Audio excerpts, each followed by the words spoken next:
amigos, aquí van a ser trucos para belleza. Primer truco, si vas a ir a alguna parte y no te sabes peinar y estás toda greñuda, solo necesitas pus y es todo lo que se necesita, así que vamos a ver el truco. Solo te pones poquita pus, para mi caso vas a hacer nada más poquito. Vamos a poner en las partes así.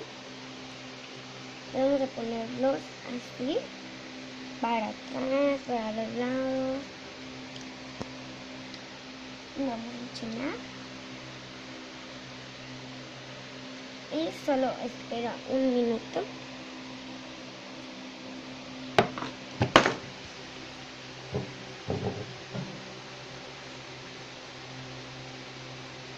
Y listo, ya estás muy bien arreglada.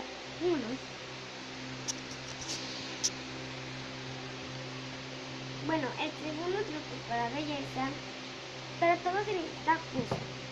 Vamos a agarrar poquitita pus en nuestra mano, muy poquita, y la vamos a poner por toda la cara.